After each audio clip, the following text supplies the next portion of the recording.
vocês sempre quiseram saber sobre automobilismo. Essa é a missão desse quadro novo aqui no Amigos por Carros. Nós estamos aqui no galpão da Cavaleiro Motorsport para contar para vocês como é que funciona a maior categoria de automobilismo nacional, a Stock Car.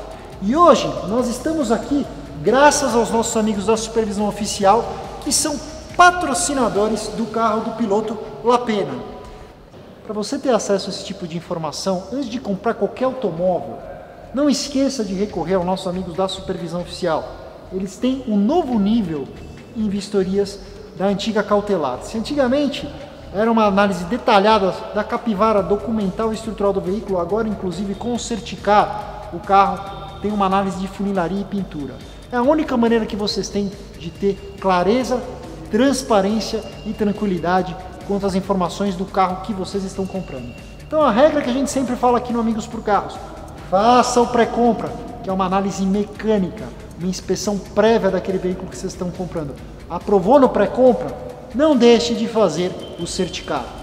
Provou no pré-compra? Provou no Certicar? Vocês vão ter um processo de compra do carro seminovo com extrema tranquilidade e sem medo de realizar o sonho de vocês. Porque nossa missão é sempre trazer os especialistas. Eu trago agora o Gabriel, nosso piloto de plantão. Vocês devem ter conhecido ele num episódio das escolhas. Gá, o que você conta pro pessoal que está assistindo a gente aí? Vim trazer um pouquinho aqui do automobilismo, mostrar as relações dos carros de pista e de rua, falar um pouquinho de como se tornar um piloto, a vida de um piloto, e vou trazer vocês mais para o meu mundo, compartilhar um pouquinho com vocês. Nós vamos trazer o Breno, que é engenheiro mecânico aqui da equipe do Lapena, que vai contar um pouco para nós tudo que está debaixo desta bolha do carro de corrida. E obviamente a gente vai tentar explicar para vocês como é que a tecnologia de motor racing que está debaixo disso aqui se traduz para um carro de rua, para o teu carro, certo? Quando o assunto é preparação, não podia ser diferente. Quem que nós trouxemos? Fernando Leão vai contar para nós como é que ocorre este intercâmbio, e o Gabriel vai contar um pouquinho mais dessa trilha, do que envolve se tornar um piloto, o preparo físico e o preparo mental. Então, fiquem aí conosco, nos acompanhem. Você que chegou no canal agora, não se esqueça de se inscrever, ativa a notificação no sininho e deixa um like, que isso nos ajuda bastante a continuar crescendo e vocês a não perderem todo o conteúdo novo que nós fazemos por aqui no canal.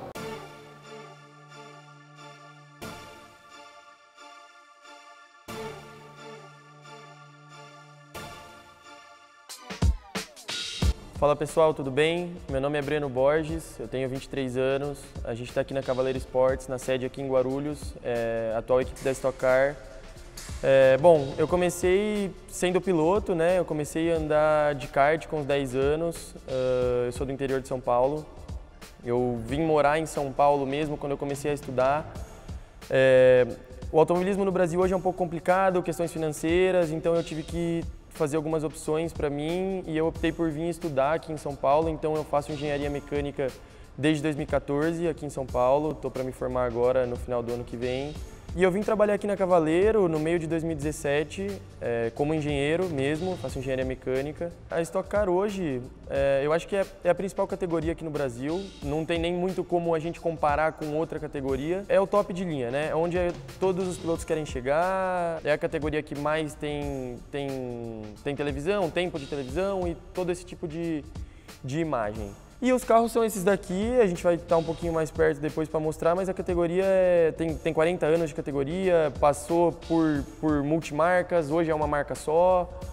Os carros evoluíram muito, começou praticamente com um carro de rua e hoje a gente tem quase que um Fórmula, né? Um chassi tubular, é um protótipo assim, montado com uma bolha em cima para parecer um carro de rua. Então pessoal, vocês estão olhando aqui o estoque, talvez muitos de vocês conheçam a história, outros não, né? A Stock começou há 40 anos atrás, ela era uma paralela à Divisão 1. A Divisão 1 corria Opala e Maverick. Os Opalas estavam andando na frente dos Mavericks.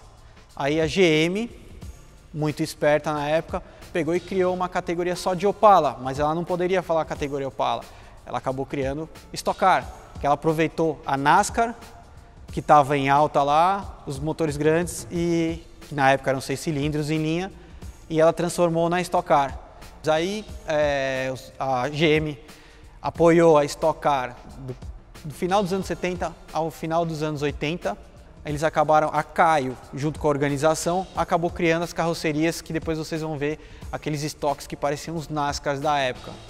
Depois, no meio dos anos 90, eles voltaram, a GM voltou a apoiar e aí eles começaram a fazer os Ômegas. Eles eram 6 cilindros, de Opala, mas era um carro chassi monobloco de rua, com Santo Antônio, tudo. Era um carro bem parecido com o de rua, mas com uma preparação pesada que tinha no Opala nos 6 cilindros na época. Depois disso, as montadoras começaram a entrar mais a Volkswagen, a Mitsubishi e a Peugeot. Aí eles vieram para esse chassi aqui, que é um tubular e de carbono, que aí você só troca aqui a carenagem, mas é tudo igual, motor, câmbio, é tudo igual para todo mundo. Bom, atualmente o carro da Stock Car ele é um chassi tubular com suspensão duplo A, então ele é quase com fórmula. O câmbio fica na traseira, o câmbio com diferencial na traseira. O motor é dianteiro, é um V8, 6.8, Chevrolet mesmo. E o chassi é tubular, assim, sem a carenagem, ele, é meio estranho, assim, o carro. Ele é bem pequeno, tal, tem um habitáculo. E aí, por cima de tudo, vem uma bolha, né? Uma parte de fibra, uma carroceria completa, desde a parte da frente, capô, a bolha central e a parte traseira, tudo de fibra para parecer um carro de rua, mas ele de carro de rua hoje não tem nada.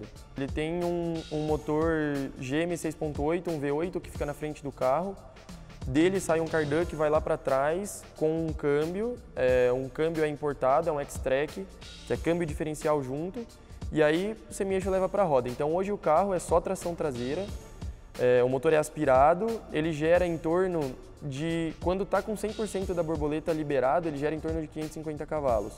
Porém, durante as etapas da Stock Car, a gente costuma andar com 62% de borboleta. Então, 62% gera em torno de 420, 410 cavalos de potência nas rodas desse carro. E aí, a gente estava até comentando aqui um pouco mais cedo como que funciona o botão do push, né, que é o botão de ultrapassagem.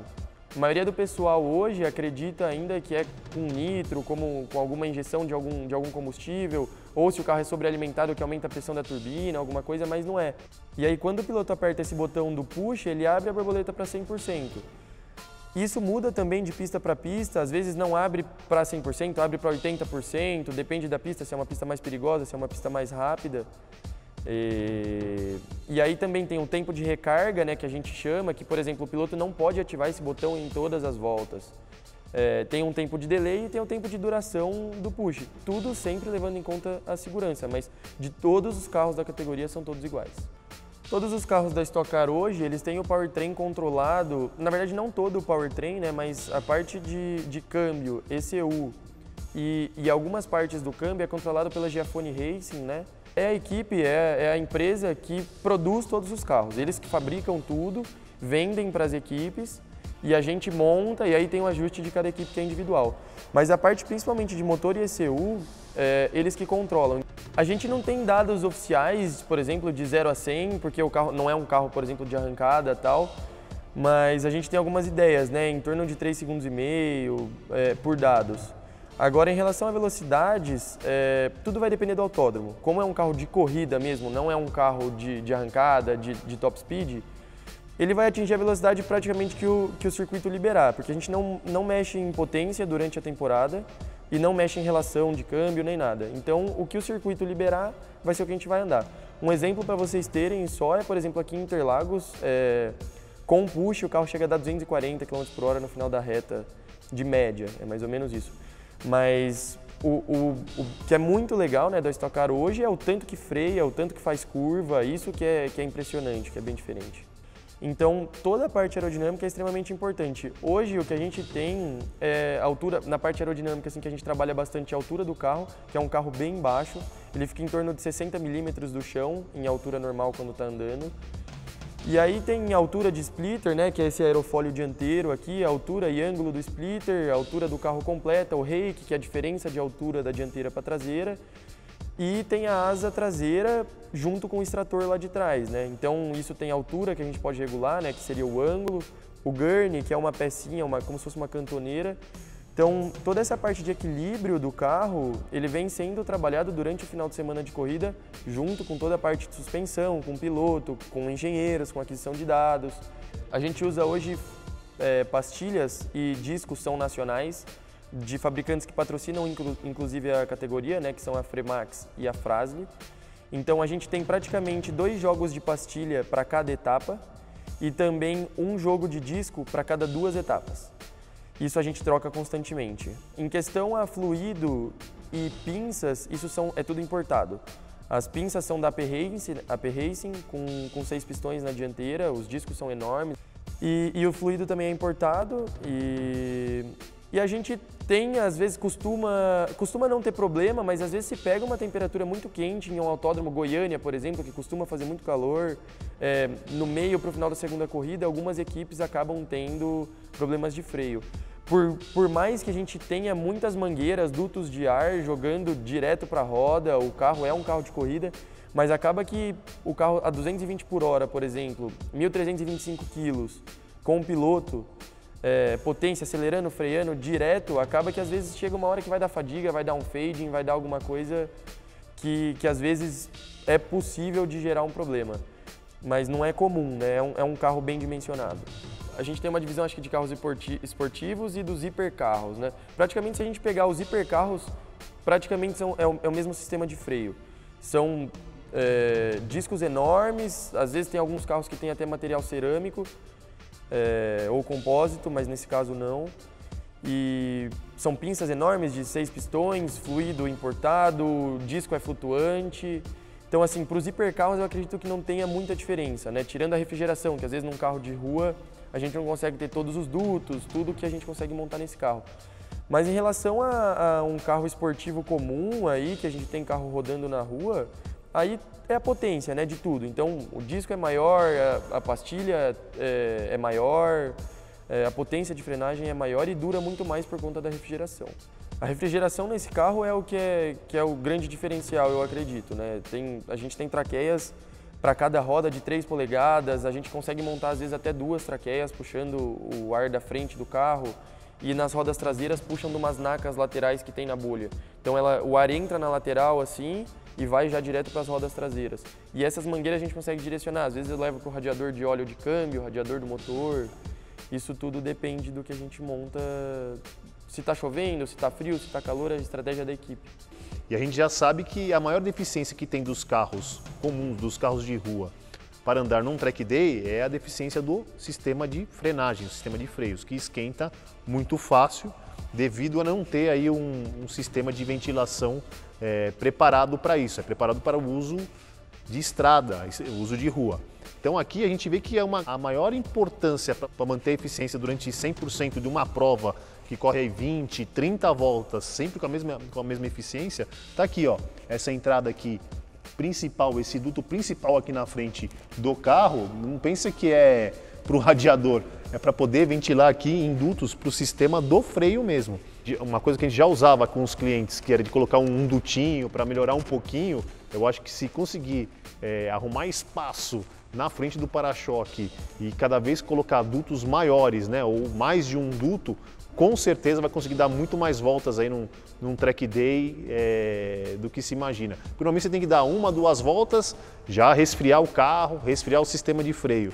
Com um sistema desse de superventilação aqui nos freios, você consegue aumentar aí até, de vez de dar 2, 3 voltas, 4, 5 voltas. Então a brincadeira fica muito mais divertida. Uma outra coisa legal que eu pude observar aqui no carro do Felipe Lapena, a questão da aerodinâmica da asa traseira, né? Então, assim, o ajuste da asa vai conforme aí cada autódromo, né? E porque tem alguns autódromos que é de alta velocidade, então tem um ajuste de asa um pouquinho mais reto para o carro se atingir maior velocidade, e para autódromos que tem o circuito um pouco mais fechado, curvas mais fechadas, inclina-se a asa um pouco mais para baixo, justamente para dar mais downforce e segurar o carro no chão.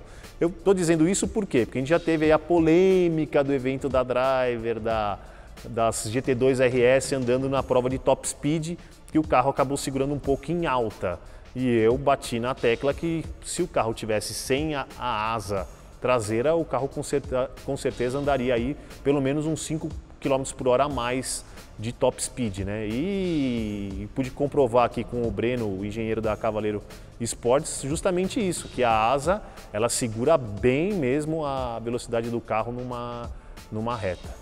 Interessante também, o que é que a Stock Car usa? Utiliza o sistema da abertura do corpo de borboleta para o carro dar mais potência ou não. A gente acaba reproduzindo mais ou menos isso nos nossos remaps que a gente faz. Tanto para diminuir o delay do acelerador, deixar essa resposta da abertura do corpo de borboleta mais rápido, e também os carros não vêm com 100% do corpo de borboleta aberto também de fábrica. Então a gente também consegue alterar esse parâmetro para o corpo de borboleta abrir um pouquinho mais. Então é o que faz a gente, é um dos macetes e manhas que a gente mexe um pouquinho no remap, é na abertura do corpo de borboleta, e tá aí. A Stock Car ela utiliza isso aí para ganhar mais potência aí no botão push. Como é que é a preparação de um piloto? Você tem que fazer academia, porque a gente trabalha com força G, então a força G, ela às vezes tem curvas que pode ser 2 vezes o seu peso, 3, e dependendo do veículo pode ser até 4 vezes o seu peso, que você tem que suportar segurando no volante, tem o cinto, quando você freia você sente o cinto te segurando, então você precisa ter um pouquinho de musculatura para proteção em caso de acidente e também para você aguentar uma corrida. Tem corridas, dependendo da categoria ou dependendo da época do ano, que a gente chega a perder até 2 quilos só de água. Então é igual o maratonista. Então nós temos que correr também para ter respiração, temos que fazer musculação para ter musculatura e força para proteger os ossos, e você tem que ter uma alimentação boa também. Você imagina se comer porcaria e entrar no carro, você vai passar mal, né? O chassi até 2009, o piloto ficava numa posição como se fosse em carro de rua, né? Ele ficava mais do lado esquerdo do chassi. A partir de 2009, o piloto fica um pouco mais centralizado, então isso já ajuda muito, porque o chassi é um habitáculo, né? Um cockpit que já vai segurar contra qualquer tipo de porrada, mesmo que o carro capote, tudo. Mas fora isso, em questão de segurança, a gente ainda tem, por exemplo, para o impacto frontal, a gente tem uma peça de fibra de carbono, chama Nose Box. Ela é fibra de carbono e uma espuma dentro para absorver impacto frontal, uma peça importada, né? Um pouco cara. Fora isso, ainda tem o Impax na lateral, que são umas placas bem grandes também para absorver impacto lateral. Na traseira também tem o Crash Box. Fora isso, o carro conta com um sistema de extintor de incêndio próprio para carro de corrida. Então, sai, por exemplo, um tubo em cima do tanque, um tubo em cima do câmbio, um no piloto, um no motor. É um sistema geral que tem acionamento por fora do carro, tem acionamento para o piloto. Tem corte de chave geral de elétrica também, por fora do carro, dentro do carro. Hoje é um carro muito seguro, tanto que a gente vê, às vezes os caras dão umas pancadas bem fortes aí, a mais de 150 km por hora, parando muito rápido, capote, tudo, que não tem muito problema, né? Não gera grandes problemas. O cinto, óbvio, cinto são 6 pontos, os pilotos são obrigados a usar, né? Todo tipo de segurança, macacão, sapatilha, tudo anti-chama, Hans, enfim, aí é como se fosse um carro de corrida normal. Mas o grande diferencial desse carro da Stock Car mesmo são essas laterais e frente e traseira aí que absorvem impacto. Bom, o volante da Stock Car hoje funciona assim, essas duas aletas que tem aqui atrás é o pedal shift, né? Então aqui sobe marcha, aqui desce marcha. Aí de funcionamento a gente divide em 2 partes, o funcionamento do carro e a parte de acção de dados, né? Do carro mesmo a gente tem esses 2 botões que são os botões de push, que é, como a gente falou já, da abertura de borboleta para dar 100%, o botão de ultrapassagem. O botão de água é o drink do piloto, então ele aperta e ele recebe água já numa mangueirinha que sai dentro do capacete. O esguicho, que é do limpador do para-brisa, o botão do próprio limpador, o botão do rádio comunicador para o piloto se comunicar com a equipe e o botão de ré, né? Que aí basta o carro estar no neutro, o piloto pisa na embreagem, aperta esse botão, já está engatado a ré, no caso de alguma manobra que precise fazer durante a corrida, e o botão do limitador de velocidade para andar dentro do box. E aí aqui no sistema de acção de dados a gente tem 4 páginas que são totalmente configuráveis, que a gente pode montar como quiser, né? Então praticamente a gente tem uma página de treino, uma página de corrida, uma página de dados e uma página para a gente andar no dinamômetro quando precisa, ela já está pronta. É assim que funciona o volante hoje da Stock Car. O tanque hoje da Stock Car, ele tem uma cápsula em volta de fibra de carbono e dentro ele tem ainda uma bolsa de plástico mesmo. É óbvio que tudo isso é a prova do próprio combustível para não ter nenhum tipo de dano. E ele é, com certeza, ele é muito reforçado. A gente tem 4 bombas de baixa pressão dentro do tanque e ainda uma bomba de alta pressão. E com tudo isso, tudo de fibra de carbono por fora, né? Bom, aqui já no ambiente do piloto, a gente tem essa caixa de acionamento, né? Além do volante, o piloto ainda tem esses acionamentos aqui. Então, esse botão aqui é o botão de ignição, né? Então, para ele ligar o carro, ele vem aqui, liga aqui. Tem o pisca-alerta, tem o cooler, que o cooler ainda é uma camiseta que os pilotos podem usar, que é uma mangueira que gira em torno do corpo justamente por conta da temperatura. O fan 1 e o fan 2 são exaustores que eles ligam daqui de dentro para se precisar tirar ar quente ou então jogar no para-brisa, depende de como é montado. Aqui são botões extras para caso a gente precise ligar alguma coisa. O desembaçador do para-brisa no caso de chuva e a luz de chuva que também só vai ser utilizada nesse caso. E aqui sim é o starter do motor. Além de todos esses acionamentos elétricos que a gente falou do piloto, ele ainda tem acesso às barras, né? Então, essa aqui é a barra da suspensão dianteira e a barra da suspensão traseira, que ele consegue, movimentando ela, levar essa alavanca para frente e para trás, que vai mexer na rigidez da suspensão, né? Então, se levar mais para frente, ela fica dura, se levar mais para trás, ela fica mole. Isso é um dos parâmetros de suspensão que a gente pode mexer no carro. Aqui é o brake bias, que é o balanço de freio, então a gente pode jogar o freio mais para frente e mais para trás. E ainda aqui ele tem acionamento do extintor de incêndio, caso aconteça alguma coisa, se ele precisar ele pode usar isso aqui. Bom, aqui sobre as barras e o freio, isso aqui são parâmetros que o piloto pode mexer durante a volta, pode ser num treino, classificação ou corrida. Então, vamos lá, vamos dar um exemplo. Na parte de suspensão, se o piloto percebe que o carro está escorregando a traseira ou então está passando muito à frente, o que é mais comum é ele compensar por desgaste de pneu. Então, por exemplo, numa pista que tem o desgaste de pneu mais do lado direito, normalmente acontece mais por causa da traseira, justamente por causa da tração, ele consegue vir mexendo nas barras para jogar, para mudar no equilíbrio do carro, né? Então, para conseguir compensar o consumo, ele mexe na rigidez da suspensão nas barras para tentar deixar um pouco mais equilibrado. E o brake bias seria, no caso também, por exemplo, de um consumo de pneu, ele consegue jogar um pouquinho mais para trás, se consumir muito pneu da frente, ou vice-versa, para mudar o balanço de freio do carro. Esse foi apenas um dos primeiros conteúdos sobre automobilismo aqui no Amigos por Carros. E eu quero saber a opinião de vocês que nos assistem. O que vocês acharam sobre isso? Dependendo do que vocês falarem aqui embaixo, podem ter certeza que nós vamos explorar com muito mais intensidade este tema. Porque eu sei que dentro de cada um de vocês assistindo o programa tem aquela vontadezinha de explorar um pouco mais o limite do carro, de ir para um track day e se divertir. E é essa a nossa missão aqui. Se você gostou do vídeo, não se esqueça de deixar um like para nós. Conhecer o canal pela primeira vez? Se inscreva, ative a notificação no sininho para não perder tudo de novo que nós fazemos e a gente continuar crescendo ainda mais. Se vocês chegaram até esse momento do vídeo, nessa tela final, vocês podem ver um pouco mais do que nós também fazemos aqui no canal. Então temos o último vídeo com os nossos amigos da Pit Stop Shop e também o último conteúdo que nós fizemos com a Pirovani Import.